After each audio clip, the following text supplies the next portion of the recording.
હાલો મિત્રો, આપણે આ જવાનું છે વીજળી બારે, જે મહુવાથી 10 કિલોમીટર આગળ થાય, બરોબર ને વીજળી પડે અને કેટલું નુકસાન કરે એ તમને હું આજ બતાવીશ. તો આ છે ગઢડા, આ અમારા સિદ્ધાર્થભાઈ અને શૈલેષભાઈ.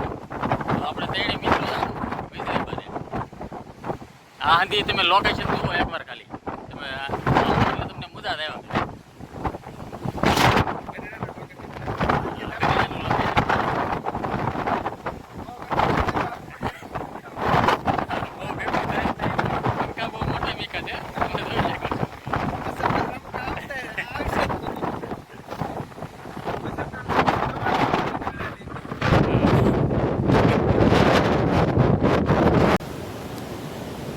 હાલો મિત્રો, આ છે માંડવની ધાર, જે વીજળી બારાથી થોડીક 2 થી 3 કિલોમીટર આગી છે. હવે 2 થી 3 કિલોમીટર આપણે દૂર છીએ વીજળી બારાથી. તો વીજળી પડી અને કવડો એને નુકસાન કર્યું તમને હું બતાવીશ. તમે છેટ સુધી વિડીયોમાં જોયા રાખજો. આ તમે દરિયો જોઈ શકો છો, ઉપર દરિયો છે.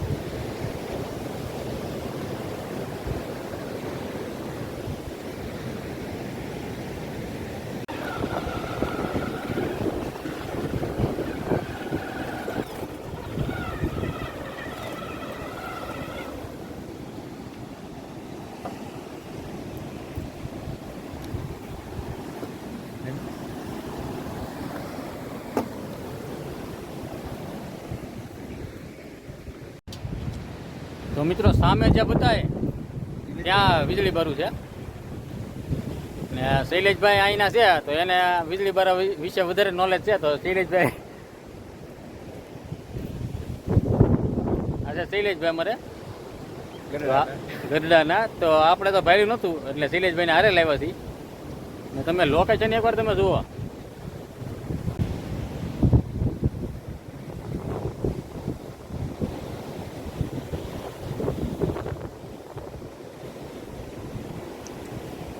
હવે દરિયો ઘૂઘવટા કરે છે. હો ભાઈ, બરોબર ચોમાસાનો સમય છે,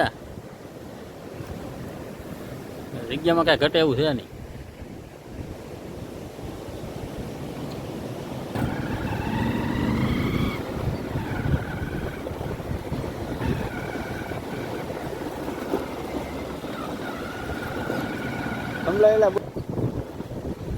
તો અહીંયા આડું પીડ્યું હતું ટ્રેક્ટર, બરોબર. તો આપણે જોઈએ હવે ગાડી આપણી નીકળશે કે નહીં.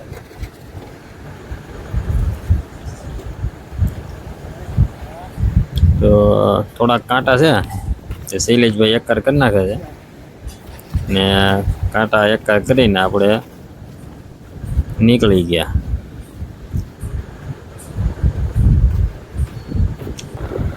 તો ત્યાંથી આપણે નીકળી ગયા છીએ. ને આજ તમે દરિયાનો લુક જુઓ, આનંદ આવે એવો. ભાઈ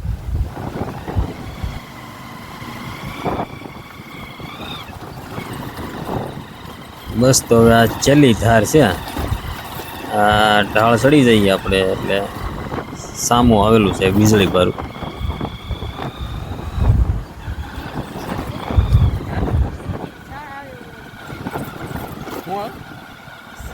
ને અહીંયા આવવું હોય તો ગમે અહીંનો માણસ જાણકાર હારે હોવો જો, નકર તો આ કાંઈ ચડે એમ છે નહીં.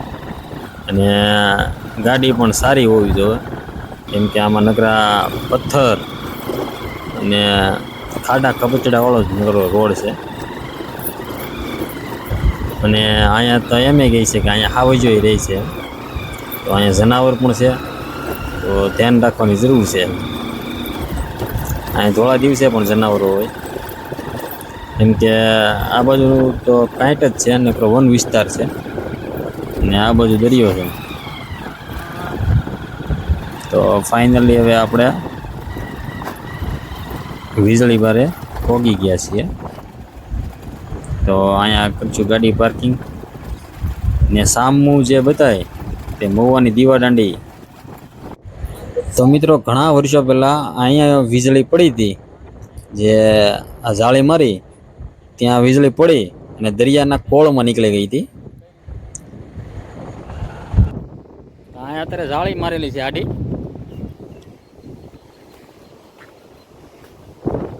વીજળીની અંદર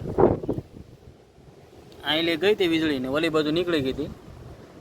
તો તો અવડું નુકસાન કરેલું છે આમાં. તો આપણે હેઠે પણ જાહું ને અંદરનું જે કંઈ લોકેશન છે હું તમને બતાવીશ.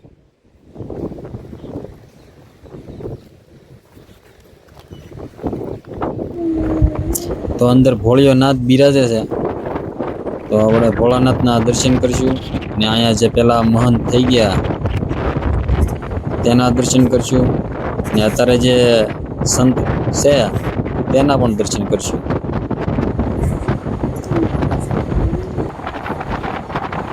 હવે અહીંયા આનંદ જ આવે એવું છે. જગ્યા મસ્તીની છે ને આ દરિયાનો પવન આવે ને એમાં અત્યારે ઝરમર ચાલુ છે વરસાદની. અહીંયા ઘટે નહીં એવો સુપર જગ્યા. ને આ રસ્તો તમે જોઈ શકો છો. આ પેખાડો કાપીને બનાવેલો છે ગામના. તો હમણાં ઘણા 1-2 વર્ષ પહેલાં અહીંયા સપ્તાહ બેઠી હતી. સપ્તાહ બેઠી ત્યારે આ રસ્તો પબ્લિક માટે બનાવ્યો હતો. કેમ કે બધા તો નગર દરિયાના કોળમાં આમ ડાયરેક્ટ તો ઉતરી શકાય એવું છે નહીં, બરાબર. એટલે આ રીતનું બનાવેલું હતું. તો સામા એક સાધુ બતાય છે. તો આપણે સાધુના પણ દર્શન કરી અને આગળ જઈશું.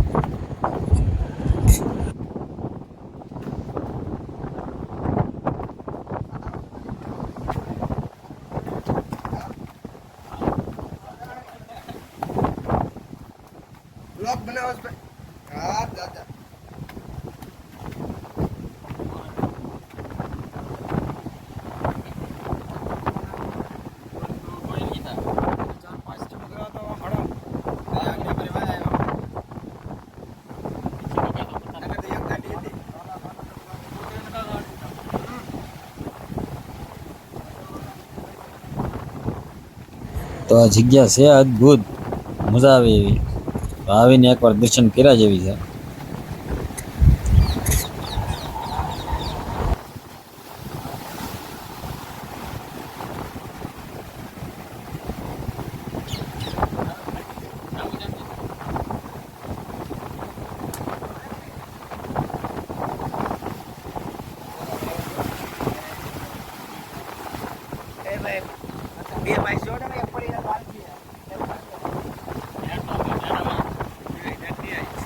તો આ જગ્યા ઉપર આપણે ઊભા રહી તો દરિયાના મોજાની ઝેણ આવે છે કે વરસાદ કરે છે, એ તમે અનુભવ ન કરી શકો. બહુ આમ મિત્રું વરસાદ આવે છે.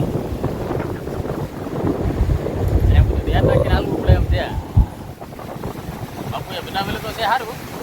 આની ઉપર હાલવાનું છે આપણે.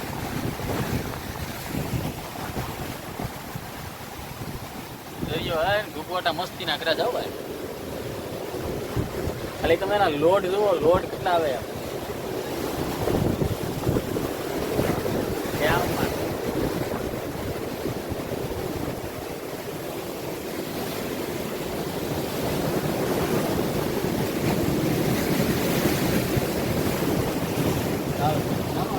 લાવો તમારે ઉતારતા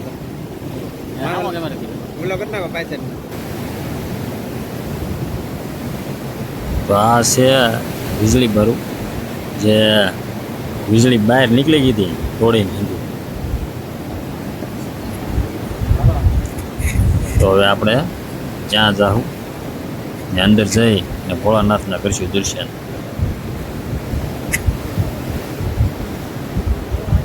થોડુંક ઊંચાણ વાળું છે, અમારા સિદ્ધાર્થભાઈને થોડીક તકલીફ પડે છે ઉતરવામાં.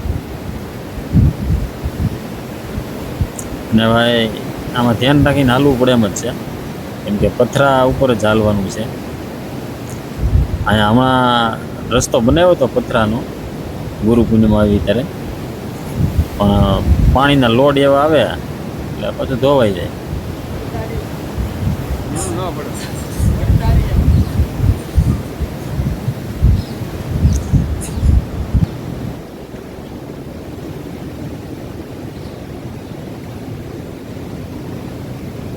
આ લોકેશન ને આ નજારો તમને બીજા ક્યાંય જોવા નહીં મળે.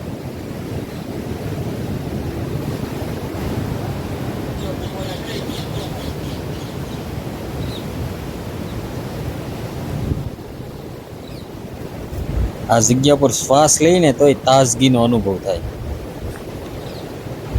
એટલે આમ શુદ્ધ હવા છે અહીંયા. હવે આપણે જઈને ભોળાનાથના દર્શન કરીશું અને બાપુના પણ દર્શન કરીશું.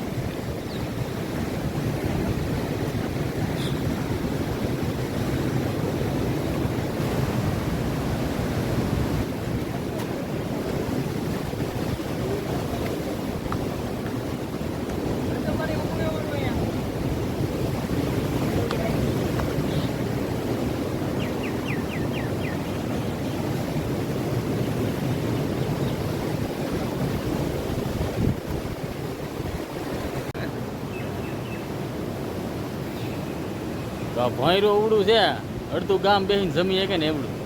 તમે ભોંયરું જોઈ શકો છો. વીજળી અંદર પડી અને રમેલી છે આમ સારે સકડી આમ રમી છે. તો આવું ગોળ થાય. અને કબૂતરાઓનું ઘર બહુ સુપર છે. પક્ષી માટે તો આનંદ આવે એવું જ છે.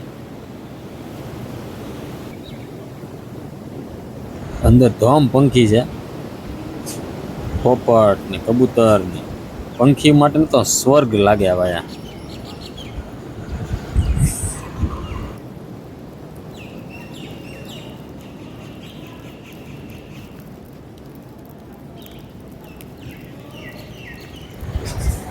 તો અહીંના જે પેલાના મેન સંત થઈ ગયા તે ઈશ્વરગીરી બાપુ. તો આપણે ઈશ્વરગીરી બાપુના દર્શન કરીએ.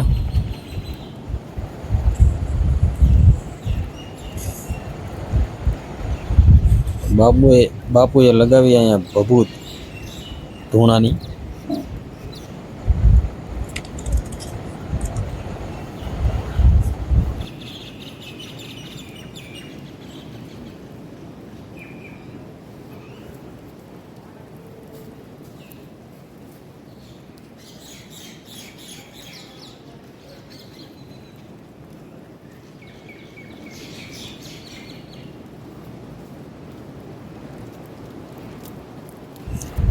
તો વીજળીએ આ ગુફા બહુ મસ્તીની બનાવી દીધી છે.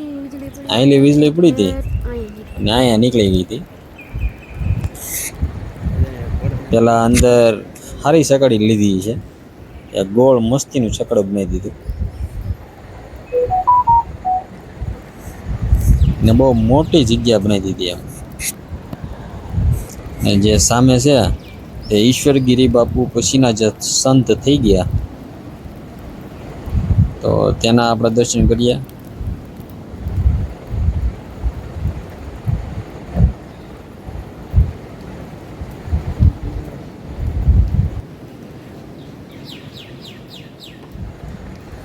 અખંડાનંદ બાપુએ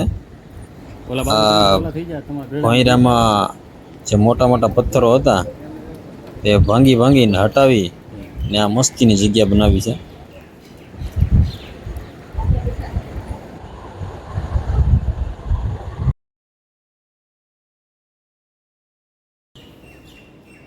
ભોંયરાની અંદર છે ભોંયરું, અને એમાં ભોળાનાથ બિરાજે છે. તો આપણે ભોળાનાથના પણ દર્શન કરવાના છે.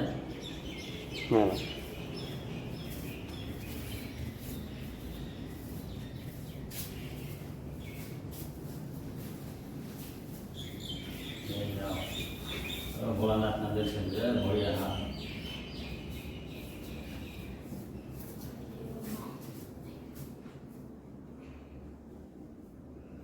ભોળાનાથ સૌની મનોકામના કરે પૂરી. આપણી તો પહેલા કરી. જય ભોળાનાથ. ને જો તમે વિડીયો જોતા હોય તો વિડીયોને લાઈક કરો, શેર કરો અને સબસ્ક્રાઇબ કરો. ભોળાનાથ તમારી જે કાંઈ મનોકામના છે એ કરશે પૂરી. જય ભોળાનાથ.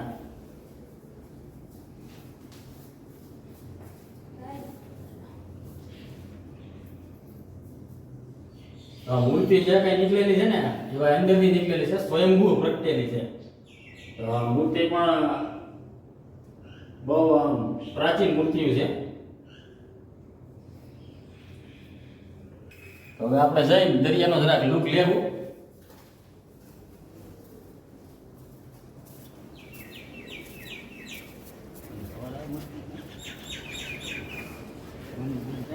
અંદર અવાજ આવે બહુ મસ્તી ઘૂમ ઘૂમ થાય ના ના ના હંખ વગેરે હોય તો બહુ મજા આવે. અંદર ટીપા બહુ બધી.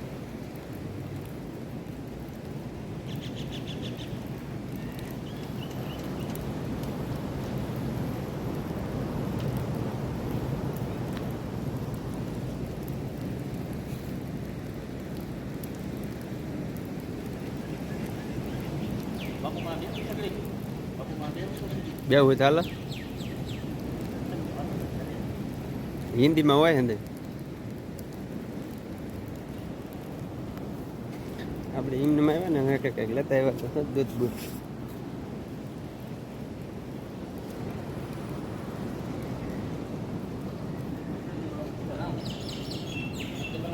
દર્શન કરી આવી ધૂણો અખંડ જ રાખો અખંડ ધૂણો ચાલુ રહી છે અહીંયા એના મહંત છે બાપુ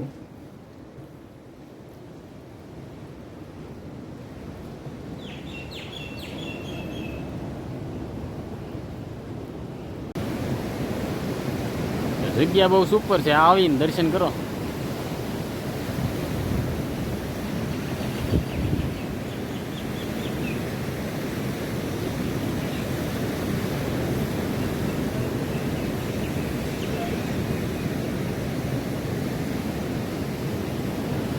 અંદર ભોંયરામાં રૂમો પણ છે જ્યાં એના મહંતો હોય એની માટે રહેવા માટે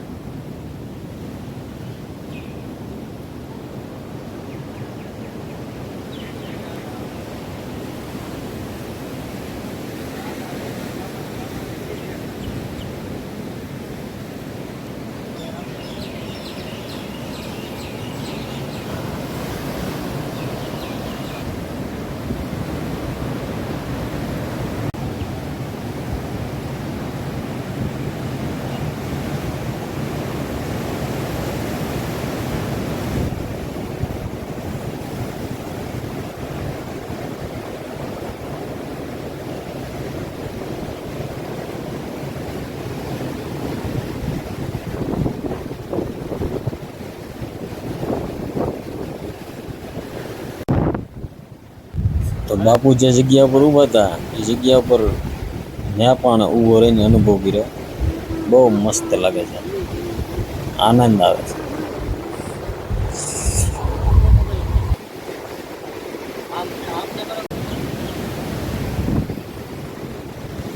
દરિયાનો યો આનંદ મોજ મસ્ત રામો ભાઈ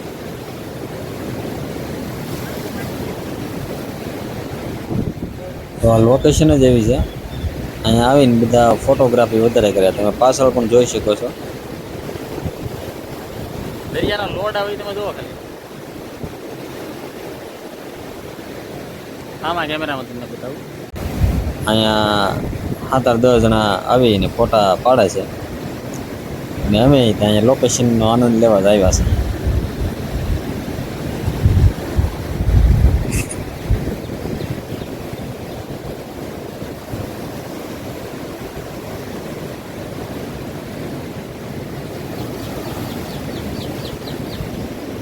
તો અહીંયા તમારે આવવું હોય તો તમે ગરડાથી પણ આવી શકો અને બંદરથી પણ આવી શકો. ગરડાથી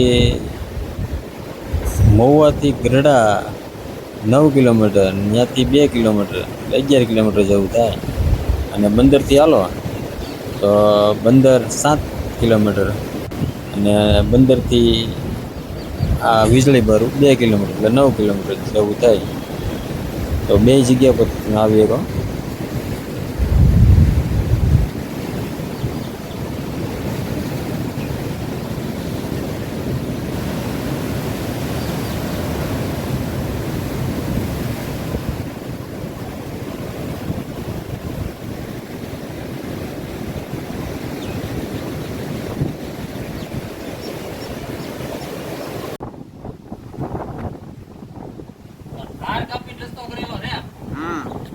ટોટા ફોડી ટોટા ફોડી ફોડી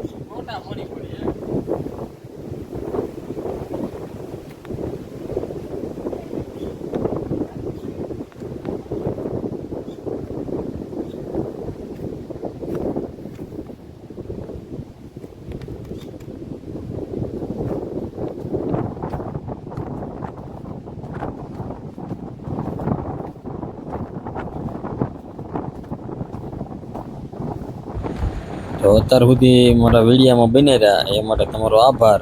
અને વિડીયાને કરી દો લાઈક અને ચેનલને કરી દો સબસ્ક્રાઈબ.